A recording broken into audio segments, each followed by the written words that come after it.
ChatGPT-ийн талаар бүгдээ ярилцсан. Тэгвэл өнөөдөр ChatGPT-г англи хэл сурахдаа яаж ашиглахын талаар ярилцсан. За англи хэл сурахын дугаараар болохоор ChatGPT-ийг яг яавал бид нэр заавал одоо сургалтын төвд суухгүйгээр одоо ChatGPT-ийн давуу талуудыг ашиглах талаар ярилцаад дууссан бах бол нийтдээ ер нь бол 10 төрлөөр ашиглах боломжтой. Дээрээс нь жишээ болгоод 7 өдрийн англи хэл сурах одоо хөтөлбөр гаргаж сурнаа гэсэн үг жишээ байдлаар. За хамгийн түрүүнд бол биднэрт бол англи хэл сурахад бол хамгийн ихэнд тулгуурдаг асуудлуудын нэг бол дүрэн байдаг. Тэгэхээр граммарын асуудлаа бид нар яаж шийдэх вэ? За мэдээж дүрмтэй холбоотой дасгалууд тэгээд яг тухайн дүрмийнхэн тайлбар зэргийг бол ChatGPT-гээс асууна. За ChatGPT-г өмнөх нөгөө тайлбар дугаар дээр бас гарсан ба prompt буюу нөгөө асуултаа бид нар маш сайн бэлтэж одоо зөв асуух юм бол төдий чинээгээр бидний хариулт маань зөв гарч ирнэ. За жишээлбэл одоо би монголоор бас асууж болно л доо. Гэхдээ энэ дээр бол жишээлх юм бол англиар зөвхөн explain present perfect tense гэж ярьдаг тий цаг. За present perfect tense-ийг надад тайлбарлаад өгөөч гэж шууд асууж болно. Нэг бол жоохон дэлгэрүүлээд give me 5 questions to try гэдэг. Тэгэх юм бол present perfect буюу одоо төгс өнгөрсөн цаг болов. Энийг одоо илүү 5 одоо асуултын тусламжтайгаар дэлгэрүүлж одоо ChatGPT-гээс асуучихна гэсэн үг. За энийг бол prompt гэдэг байгаа тийм. Prompt-ийн талаар бас дэлгэрэнгүй харах суралцаж болно. За дараагийн чухал зүйл бол биднэрт үг үйдэг. За хичнээн одоо дүрмээ сурсан байлаа ч гэсэн үгэн дээр очиод бас гацдах боллоо. Тэгэхээр үг буюу одоо vocabulary гэдэг тийм. Vocabulary гэж байгаа. За энэ үгнийхээ талаа бид нар яаж сайжруулах юм бэ гэх юм бол үгний жагсаалт өгөөч гэж асууж болно. Одоо daily words гэж асууж болно. Эсвэл одоо тодорхой ингээд жишээ өгүүлбэрүүд асууж болно. Тэгээ одоо нэг аяллаа номууд дээр байдаг шүү дээ. Travel guide дээр байдаг. Travel words гэх юм бол ChatGPT ер нь бол ойлгож байна. За тэгээд тоо хэмжээ зааж өгч болно тийм. 100 most common travel words гэж жишээлх юм бол асуух юм бол хамгийн түгээмэл хэрэглэгддэг аялалтай холбоотой 10 үг ч гэдэг юм уу. За нэмэлтээр бол нөгөө эсрэг утгатай төсөөд утгатай үгнүүд гэж байдаг шүү дээ. Тэр нь болохоор synonyms гэдэг. За буруу дуудаад байж магадгүй. За энэ болохоор төстэй ойролцоо утгатай үгнүүд гэдэг тийм. За нөгөөх нь болохоор эсрэгээрээ antonyms гэдэг. Энэ нь болохоор эсрэг утгатай. За иймэрхүү байдлаараас үгнүүдээ илүү дэлгэрүүлж авч болно гэсэн үг. За 3 дугаарх нь болохоор биднэрт бичих бол дадлага бол зайлшгүй шаардлагатай. За writing гэж байгаа тийм. Writing асуудлаа бид нар яаж ChatGPT-ийн тусламжтай шийдэх вэ гэх юм бол өөрийнхөө одоо жишээнээс хэлэх юм бол өдрийн тэмдэглэлээ англиар бичиж болж байна. Энэ нь бол нэлээд ингээд хүнд бол сурж байгаа хүнд бол ойрхон санагддаг. Яа тэгэхээр одоо би өглөө хэдэн цагт боссноос эхлээл орой хэдэн цагт унтлаач гэдэг юм. Тэр хооронд юу болсноо ингээд эхний ээлжинд бол зөвхөн энгийн өгүүлбэрийн бүтцэнд оруулаад бичээд авах хэрэгтэй. Явандаа бол ингээд нийлмэл ч юм уу те илүү хүндрүүлээд өнгөрсөн цаг мөг ашиглаад угаасаа хүний амьдралд ч өнгөрсөн цагийн бичих бас шаардлага гардаг. Тэг өчтөр найзуудаа кино үзлэж юм уу. Тэр болгоно practice буюу дадлаг хийгээд ах юм бол бас ChatGPT нэлийн хэрэглээтэй. Тэгээд тэр бичсэн зүйлээ ChatGPT-гээс асуугаад байж болно гэсэн. За яаж асуух юм бэ гэх юм бол prompt-оор ашиглана гэсэн үг шүү дээ. Асуултаа check my paragraph гэж асууж болно. Paragraph. За эсвэл энэний орон sentence гэж асууж болдог үстэй. Sentence. За миний өгүүлбэрүүдийг миний бичсэн одоо доголь мөрөдөг шалгаад өгөөч гэдэг. За ингээд хаана тэмдэглэлийг бичих юм бэ гэж хэрэг гайхаж байгаа бол Google Doc гэж байдаг тийм ногоон өнгөтэй аппликейшн маа Google Doc гэдэг. Энэ аппликейшнийг татаад суулгачаад энэ дээрээ утсан дээр ч юм компьютер дээр бичээд тэр авсан тексттэй ашиг буцаага ChatGPT руу оруулаад шалгах чинь гэсэн үг. За хамгийн гол нь ингээд энэ дээрээ бичсэн зүйлээ ChatGPT руу оруулж асуулаа. Тэгээд хамгийн чухал асуух зүйл нь mistakes буюу би хаана алдаад байгаа юм бэ гэдгийг асуух гэсэн үг. За би хаана алдаад байна гэж монголоор бичсэн ч гэсэн ChatGPT бол ер нь бол ойлгочихно. Гэхдээ англиар сурж байгаа юм чинь бас тийм mistake гэдэг үг гэж гэсэн бас ашиглаад хаана алдчихна гэдээ асуух юм бол бас болно гэсэн үг. Explain my mistakes гэж бичлээ гэхэд өөрөө ч одоо бичсэн байгаа тэр хэсэгтээ ямар нэгэн дүрмийн ч юм уу тий агуулгамж ч юм уу алдаа байх юм бол тэрийг ChatGPT хараад тэгээ за энэ хэсэгтэр ийм алдаа байна гэж тайлбарлана. Тэр тайлбарын хэтэрхий ингээд ойлгоход хүнд байгаа юм бол монголоор хариулна уу гэж бичих юм бол шууд монгол болгоод гараад ирнэ гэсэн үг.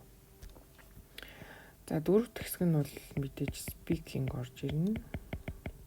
За дөрмөө ингээд үгээ сураад бичээд ингээд туршилт хийгээд нөгөөхөө ярьж ингэж өөрийнхөө дуу хоолойгоор илэрхийлэхгүй л ямар ч хэл ер нь тэгэл цаасан дээр л байгаад гэсэн үг. За би ч гэсэн ингээд ер нь бол англи хэл сурах гэж 10 жил ер нь бол ингээд алдгаа оног зурлалцсан. Тэгэхээр тухайн хэлийг ингээд яг амьдрал дээр хэрэглээд хэрэгжүүлээд ашиглаад л явахгүй л яг л нэг хэл гэдэг утгаараа мартагдчихдаг. Тэгэхээр ярих тадлага нь бол маш чухал. За тэгэд энийг яаж ашиглах гэх юм бол одоо хоёулаа юуны талаар ярилцъя. Хоббиний талаар ярилцъя гэж ChatGPT-г бас ярилцах боломжтой. Энд чинь ярьдаг нөгөө тохиргоо байгаа шүү дээ, тий. Let's talk about hobbies гэдэг. За хоббиний талаар ярилцах юм бол бас монголоор бичвэл ойлгочих. За ингэж оруулчаад яг л нөгөө хүнтэй ярьж байгаа юм шиг тий. Та хоёрын одоо сургалтын төвд явж байгаа бол сургалтын төвийнхаа багштай, ангийнхаа хүүхдтэй ч юм уу гадаад багштайгаа англиар ярьж байгаа. Яг тэрнтэй хоорондоо ингэж ярьдаг шүү дээ. Тэрийг л ChatGPT-тэй л ярина гэсэн үг. Яг эхэндээ бол эвгүй л дээ энэ ч одоо хүнтэй ярьдаг хүн чинь ингэж тий компьютертэй ч муцтайгаа яриад байгаа юм шиг. Гэтэ энэ маань өөр бас хөөрхөн жижигэн дадлага болж ирнэ гэсэн үг. За тэгээд хэрвээ мэдээж ингээ ярих хэсэгтэр бол ингээ буруу зөв ярих ч юм тэрнээс санаа зовох зүйл бол гардаг. Ялангуяа хүнтэй ярихад бол тийм зүйл гарна шүү дээ. Тэгэхэд ChatGPT ашиглах юм бол давуу тал нь энэ минь өөрөө зүгээр л хиймэл аюу ухаан байгаа учраас юу гэдэг тийм та санаа зовох шаардлага байхгүй болчихж байгаа нэгдүгээр та. Хоёрдугаар болохоор өөрийнхөө одоо ярьж байгаа өгүүлбэрийнхаа алдааг нь засуулж болж байгаа байхгүй. Тэгэхээр хоёул ингээд хоббиныхаа талаар ярий. Тэгээд энэ дээр хамгийн чухал хэсэг нь болохоор миний одоо алдаануудыг засаад өгөрэй гэд. Одоо correct my sentence гэд даалгавар өгчих юм бол ChatGPT ингээд жоохон асуудалтай ярих юм бол тэр чинь наадах ингэж хэлнэ шүү гэд буцаагаад өөртөө хэлчихнэ гэсэн үг. За ярих хэсэг дээр бол эхэндээ болж байгаа юу гэж магадгүй. Гэхдээ нэлийн давуу талууд байгаа. Ялангуяа та ингээ хүнтэй ярихаас эхний дөнгөж хэл сурж явах бид нар хичээд идэг шүү дээ. Хин нэгэнтэй ингээ англиар нэг гэхээр яана буруу ярьчих уу? Нөгөө үгийг буруу хэлчих үү? Юу гэж хэлдэг вүлээ гэж дүрэн мөрөнгө бодох ч юм ингээд сандардаг. Тэгэхээр тийм зүйлүүд байхгүй гэсэн давуу талтай одоо ганцаараа сайхан ярина л гэсэн байхгүй нөгөө AI та. За тав дахь нь болохоор унших. За унших дадлал бас угаасаа чухлаа. Тэгэхээр энэ дээр болохоор өөрөө уншаад за тэрийг ChatGPT-гээр бас давхар уншуулад харьцуулах хэрэгтэй гэсэн үг. За эхнийх нь бол өөрөө унших нь эхлээд өөрөө ингээ уншичаад дараа нь ChatGPT-гээс нөгөө текстээ оруулаад уншуулна. За энэ хоёрын хооронд нь харьцуулна. Өгнүүдийнх нь одоо дуудлага гэж ярьдаг ч тийм дуудлагууд нь ямар хөө байна, асуултуудад төгсгөлд одоо үргэлт авдаг. Тэрийг одоо жишээлбэл би хийснүү хийгээгүй гэдэг өөрөө шалгах боломж гарч ирнэ гэсэн үг. За энэ дээр бол яг жижигхэн юм нөгөө нэг юмнууд байдаг ч тийм стори ч юм уу нэг юм артикл гэж ярьдаг нийтлэлүүд аваад ашиглаж болно. Одоо хаа цаг бага мэдээний сайт дээр байж гин англиар эсвэл янз бүр үлгэрийн хэсгүүд байж болно.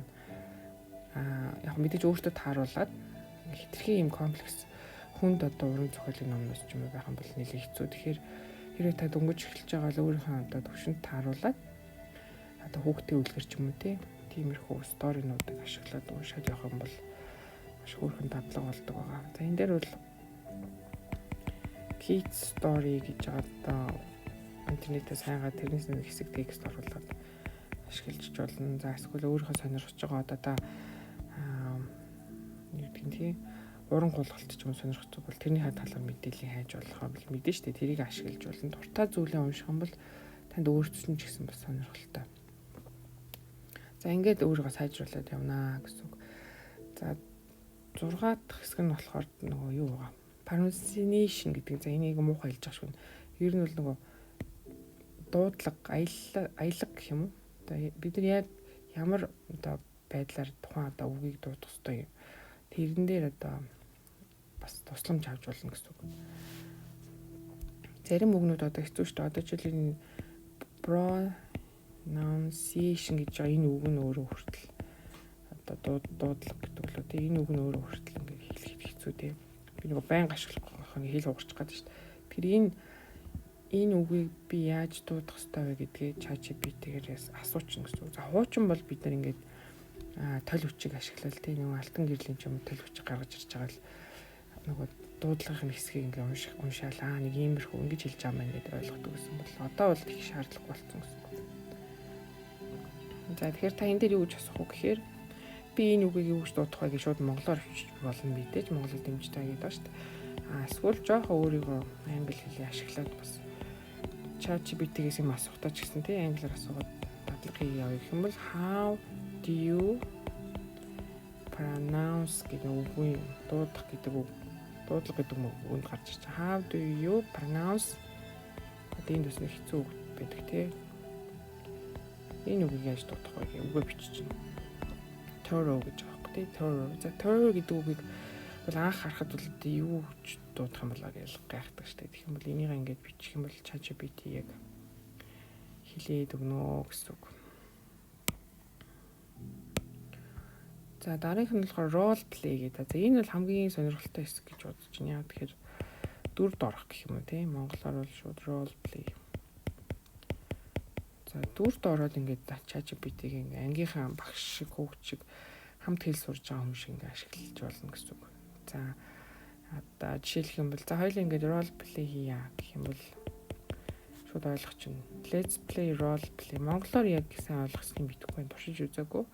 Гэтэ англиар let's play role play гэдэг хоёр эмцгийг авч агаад I am customer. Тэгээ би бол ингээд customer чинь тэгээд you are чи болохоор одоо зөөгч шүү гэдэг. За тэгэхээр хоол захиалж ингэж role play хийж болно тий. Би ингээ пицца захиалах гэсэн юм аа. Хоёр хүнд зориулах гэсэн голоор нь зүсүүлээч гэдэг юм одоо юу ч ярьж болно гэсэн. За тэнгууд нөгөө ChatGPT чи role play тоглож байгаа ойлгосон маш шүү дээ. Тэнгууд за ойлголоо та одоо ямар пицца авах вэ? Хавай пицца авах уу, ямар пицца авах уу гэдэг ч юм ингээ ярилцаад хамгийн сүүлд нь тэдэн төгрөг боллоо ч юм ингээ ярилцаад явна гэсэн. Тэгэхээр энэ маань одоо бид нар сургалтын төв дээр бол ингээ хоорондоо баг болоод ажилладаг штеп. Эсвэл багштайгаа яг тэр хэсгийг одоо орлуулж байгаа гэсэн үг байхгүй. Бараг л мэдээж чанарын хувьд бол янз бүр л агаалдаг. Гэхдээ тодорхой хэмжээнд ингээ бас тасгал ажил болж ирнэ гэсэн үг. За 8-д нь болохоор янз бүрийн хэл зүгүүд байдаг тий. Idioms гэдэг. Ийм үгнүүдийг бас асууж болно. Эсвэл ийм янз бүрийн нэг хоршоо үгнүүд гэдэг чинь хоршилсан янз бүрийн утга илэрхийлсэн ийм үгнүүдийг бас ChatGPT-гээс асуугаад хэрвээ одоо жишээл break the ice гэдэг үг гэдэг шүү дээ. Тэгэх юм бол explain the idiom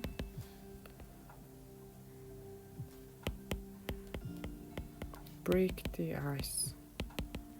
Одоо мөс хагалт гэдэг юу гэсэн утгатай энэ үгийг одоо яг утгын үг ойлгохгүй ч болно. Тэгэх юм бол энийг асуугаад нэмэлтээр яг use it in a sentence гэх юм бол өгүүлбэрт яаж ашиглах гэдэг жишээг чинь гаргаад ирнэ гэсэн. За мэдээж бүгдийг нь монголоор асууж болно. Зарим нэг хэллэг нь бол зарим дээр нь бодолж магадгүй. Тэгэхээр зарим нь үл англиар монголоор холиод асуусан ч болно. За сүүлийн хоёр болохоор тоглоом ашиглаж болно. Одоо жишээлбэл энд ямар тоглоомод байж болох вэ гэхээр гейм эсвэл одоо пазл гэж ярьдаг тийм нууцлаг тоглоом иймэрхүү байдлаар ChatGPT-г ашиглаж байна. За жишээлх юм бол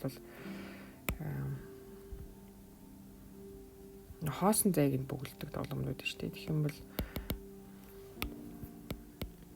give me a fill in the blank гэдэг одоо хоосон зайг нь бөглө гэж байгаа байхгүй. Quiz гэхээр ер нь бол тоглоом одоо tower гэсэн утгатай. Тэгээ юун дээр ингэхээр on гэж жаад prepositions гэдэг ойлголт өгдөг. Тэгээ prepositions гэхээр ч одоо монголоор нөгөө бидний мэдгээр бол a d гэл одоо монголоор нэг юу гэдэг лээ. Preposition гэж ярьсаар байгаа бүр монголыг мартсан байна. Монголоор ер нь бол одоо нэр үг үйл өгүүдийн өмнө ашиглаж байгаа. Ихэвчлэн нэр үг өмнө орж байгаа дайвар үгнүүд юм уу да. Тэ. The man on the platform on the moon гэж ашигладаг ш бид нар тэгэхээр. Тиймэрхүү байдлаар quiz хийж болно. За би болохоор хувьдаа болохоор юу яадаг ашигладаг ус. Хаяа да. Flash card гэж үүдэг штеп. Flash card одоо нэг тал дээр нь одоо moon гэж байлаа гэхэд цаасных нь нөгөө талд болохоор юу аах вэ гэхээр одоо сар ч юм уу те эсвэл сарных нь ингээд зурганж байж байдаг. Тэгэхээр эхлээд энэ англи үгээ харчаа. За энэ үе өгдөг лээ ингээд өөрөө бодож байгаад хариулна. Хариулж чадсануудаа бол нэг талд ингээд цуглуулад хариулж чадаагүйнуудаа бас ингээд өөр талд цуглуулдаг. За тэгээд чадахгүй байгаануудаа чадсануудаа бол ялгаад байна гэсэн үг шүү дээ. Олон удаа чадаад байгаа бол ер нь би чийжилсэн байна гэдэг. Чадахгүй байгаануудаа бол дахиж ажиллаад байна гэсэн үг. За иймэрхүү байдлаар флаш карт ашиглаж бас болно. За хамгийн сүүлд нь болохоор өөрийнхөө явцыг бас шалгуулж болно. За энэ бол хамгийн сонирхолтой хэсэг. Яаж шалгуулахыг гэхээр одоо явцаа шалгах гэж тийм. За явц шалгах. За явц шалгах хэсэг дээр одоо ChatGPT-тэй харилцаж байгаа учраас өөрөө ч одоо хаана алдаад байгааг бол нөхөр бол ойлгоод суралцаад явж байгаа шүү дээ. Тэгэхээр өөрийнхөө test me on what жишээлх юм бол одоо what I learned this week гэх юм бол за та 7 хоног ингээд уршчлаа гэж боддог юм бол тасглаа хийжлээ гэж боддог юм бол тэр одоо мэдлэг дээр ч үндэслээд намайг ингээд шалгаад өгөөч буюу test me гэж байгаа байхгүй. Тэгэхээр эсвэл what I learned today гэсэн ч болно. Заавал 7 хоног гэхгүй. Тэгээ энэний оронд today гэх юм бол өнөөдөр миний сурсан зүйл дээр намайг шалгаад өг гэдэг. Тухайн өдрийнхаа төгсгөлд өөрийгөө шалгаад нөгөө мэдлэгээ баталгаажуулж явал бас зарим хүнд илүү ойрхон санагдаж магадгүй. За тэгэхээр нийтдээ ийм 10 байдлаар ашиглах боломж байна. Дөрмөө сайжруулж болно, үг сурж болно, бичихтэй ашиглаж болж байна. Ярилцахтаа яриагаа одоо засуулж болж байна. Уншихтаа ChatGPT-гээр уншуулад тэрийг өөрийнхөө харьцуулж болж байна. Дуудлага одоо шалгуулж болж байна. Role play буюу харилцан одоо ярилцаж тасгал хийж болж байна. Янз бүрийн үгнүүдийн тайлбаруудыг авч болж байна. Тэр одоо дээрх бүх зүйлсээ буцаага тоглоом одоо флаш карт маягаар ашиглаж болж байна. За энэ дээр флаш карт гэдэг нь бичиг байна тийм флаш карт. Тэгээд хамгийн сүүлд нь болохоор өөрийнхөө явцыг шалгалж болох нэ. Тэгэхээр ChatGPT-г бол ашиглах боломж бол маш олон байдаг байна. Ялангуяа англи хэл дээр бол дээрх 10 байдлаар ашиглахад бид нар бол нэлээ ингээд өөртөө бол зүгээр л өөрийгөө одоо мотивацуулж хичээл ном харж суусаас илүү сонирхолтой дараагийн төвшөнд одоо ашиглах боломж гарч ирж байна гэсэн үг. За дараагийн дугаар дээр болохоор одоо яг 7 хоногийн орон задлсан байдлаар харъя. Тэгвэл энэ дугаар минь нэлээд урт болчихлоо. За баярлалаа.